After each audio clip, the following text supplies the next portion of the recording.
Az. Evdə gündə 15 dəqiqə.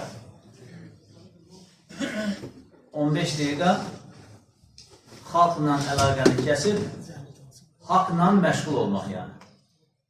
15 dəqiqə bərabər oturub ailə ilə kitab oxumaq, hədis şərif oxumaq və yaxud da ayət kəlmə oxumaq və yaxud da Rasulullah sallallahu aleyhi ve sellemin həyatını oxumaq. Bunu bir müddət tətbiq edərsinizsə, evlatlarınızda və özünüzdə nə qədər müsbətə doğru dəyişiklik olduğunu hiss edəcəksiniz. Görəcəksiniz ki, artıq evladın telefon adətçiliyindən qurtarır bir müddət sonra. Çünki müştəhidlərdən İmam Malik rahmetullahi aleyh deyir ki, atam mənə hədis əzbərləməyimə qarşılıq hədiyyələr verərdi. Gün gəldi, atam mənə hədiyyə verməsə də hədis əzbərləmə mənə zövq halına gəlmişdi. Artıq hədiyyə verməsə də mən hədis əzbərləyirdim. Muvatta adlı hədis külliyatının müəllifi deyək. İmam Malik rahmetullahi aleyh. Yəni biz bugün evladımızı başını tolayaraq, yalvararaq, yaxararaq, telefondan uzaqlaşdırıb, bərabər kitab oxuduğumuz zaman, hədis oxuduğumuz zaman bir müddət sonra artıq o uşaqda da kitab oxumaq alışqanlığı olacaq. Onun dünyasında kitab olacaq. Aşıq deyib gördüyünü çağırır. Yəni, uşağın yanında sən Quran-ı Kərim oxuduğun zaman, təfsir oxuduğun zaman, ayət, hədis oxuduğun zaman, o zaman uşaq da qidasını oradan alır. Biz elə bilir ki, o heç də dindən filan demir, amma dinləyir. Hətta şəklini belə çəkir. Video lenti alır.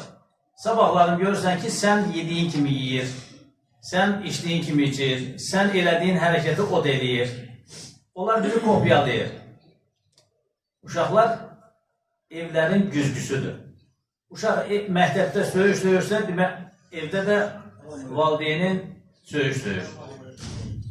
Uşaq məktəbdə ədəbli ərkanına oturursa, demək valideyn də evdə ədəbli ərkanına oturur. Yəni, bu şeylərə çox diqqət etmək lazım, qardaşlar.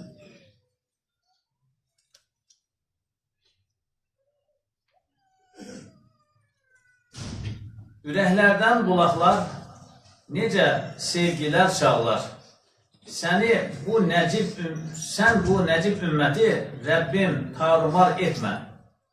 Rəhmətin çiçəkləri şəbnəmi güldürür hep. Gönüllərə nur endir, bir xarab məzar etmə. Deyir Mustafa Nəcati Bursalın münacatında. Öncə ev, sonra qonşu. Deyil, öncə ev deyil, qonşu. Tövbə surəsi 119-cu ayət. Ey iman edənlər, Allahdan qorxun və sadiqlərlə bərabər olun. Sadiqlərlə bərabər olun. Maidə surəsi 55-ci ayətdə. Uca Rəbbimiz buyurur. Sizin dostunuz, vəliyiniz ancaq Allahdır, Rəsuludur, iman edənlərdir. Onlar ki, Allahın əmrlərinə boyun əyərək namazı qılar, zəkatı verərlər. Kimlə dostluq eləyəcəyimizin hər halda düsturları, kriterləri gözümüzün önündə canlandı hər halda. Sizin dostunuz, vəliyiniz ancaq Allahdır, Rəsuludur, iman edənlərdir. Onlar ki, Allahın əmrlərini yerinə yetirərlər, boyun əyərək namazı qılar, zəkatı verərlər.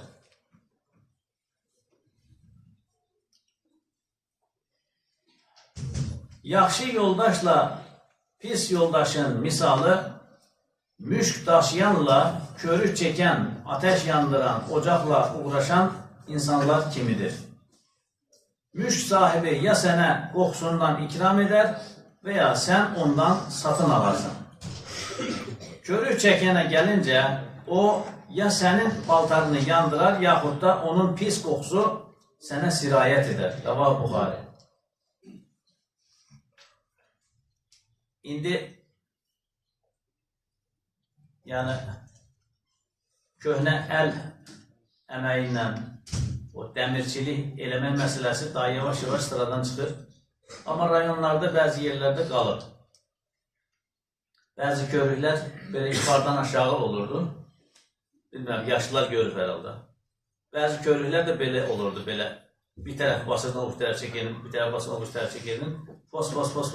Orada artıq nə olurdu? Köz qıpqırmızı olurdu. O dəmirçidə də bəzən görürsən ki, kömür də yandırardılar, bəzən odun da yandırardılar, amma bəzən də gər deyilən bir şey yandırardılar. Gər, uşaqlar bilməyəcəklər, gənclər bilməyəcəklər. Qoyun yatağında, yerin altında qoyun yatağı düzəldərdilər. Qoyun yatağında qoyunlar yazbaşı o axurdan deyə, o tövlədən deyə çıxandan sonra onun altındakı o peyni çıxardardılar, qəlib kəsərdilər, belə orta yaskin belə yığarlar. O quruyur, ondan sonra ondan ateşdə odun kimi istifadə edilər. Ondan da pis qoxu gəlir. O gərdən. Yəni, dəmirçinin dükanına getdiyi zaman ya oradan bir qığılcım çıxıb sənin paltarı yandırır və yaxud o gərin iyisi, o dəm qazının iyisi sənin paltara düşər. Amma salih insanla beraber oturup durmaq da nə olur? Müşk dükanına girməyə bənzəyir. Müşk daşıyan insanın halına bənzəyir. Ya sənə biraz satar və yaxud da ələ vurar və yaxud da sən satın alarsan, dolayısıyla səndən müşk iyisi gələr, ətir iyisi gələr. Ona görə pis yoldaşdan, pis arkadaşdan, aslandan qaçarcasından qaçmaq lazım. Əbu Dərda radiyallahu anh deyir ki, arkadaşın yaxşısı Allah'ı zikr etməkdə sənə yardım edəndir.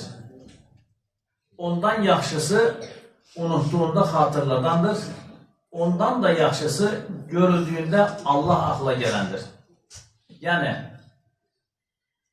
Yəni, əgər arkadaşın əzan oxunduğu zaman səni gedək namazımızı qılaq deyirsə, o arkadaşdan yoldaşlıq eləmək deyir. Amma deyirsə ki, deyən otur sonra yeyib qılarsan, çayımızı çayı filan eləyir, o adamdan bir an önce aralaşmaq lazım. Çünki Əbu Dərda radiyallahu anh'ın o kriterinə, ölçülərinə o arkadaş uymadı. Yəni o yaxşı yoldaş deyil. Sənin ahirəti də, dünyada pərişan edəcək.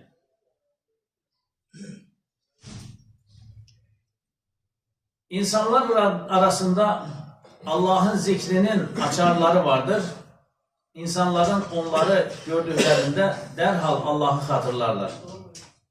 İnsanlar arasında Allah'ın zikrinin açarları vardır. İnsanlar onları gördüklerinde derhal Allah'ı hatırlarlar. Allah'ın veli kulları yeryüzünde, Allah'ın yeryüzündeki veli kulları üzlerine bakıldığında Allah-u Teala'nı hatırladan kimselerdir. Yani bir insanın yüzünü gördüğün zaman məscid aklına gelir, Allah aklına gelir, zikir aklına gelir, söhbət məclisi aklına gelir, dini söhbət aklına gelir.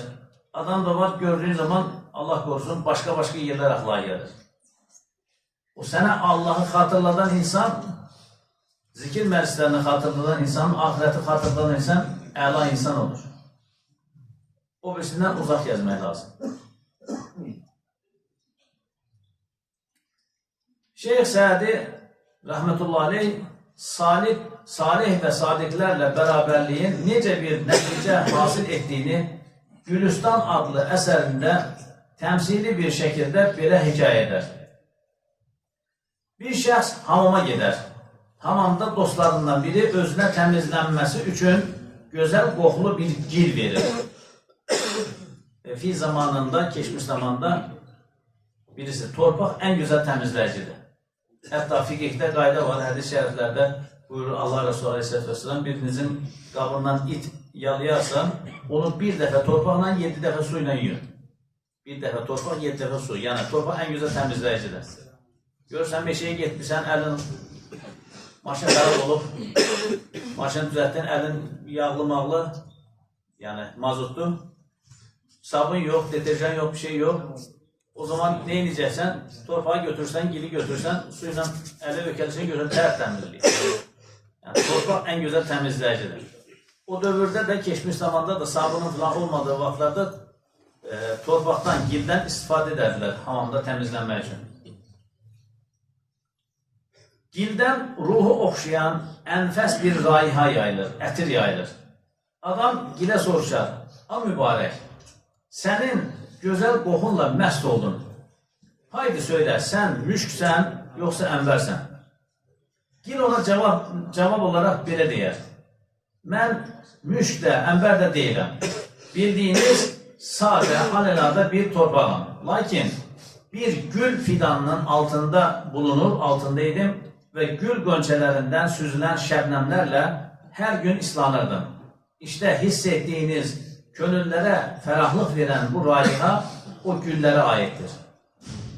Görürsən ki, yağış yağanda və yaxud da yağış yağmasa belə çiskin düşəndə və yaxud da sabah qalxırsan şeyh deyirlər, şeyh. Otlarda görürsən ki, bəzi insanların ayağında rahatsızlıq olur. Həkimlər deyir ki, sabah şeyhində otlarda gəzəcəksən. Ayaq yalın, otda gəzəcəksən. O səni müalicə edəcək, ayağındakı rahatsızlığı. O güllərin ləşəklərində şəbnəmlər deyilir. O gülün ləşəyinin ucundan damcı düşür. O şeyhdən, o çiskindən, yağışdan, o gülün yarpağına toxunub düşür. Ləçəklərinə toxunub düşür və dolayısıyla onun altındakı o torpaq o güllə bərabərlikdən oradan damcıdan o gözəl qoxunu əldə etmiş.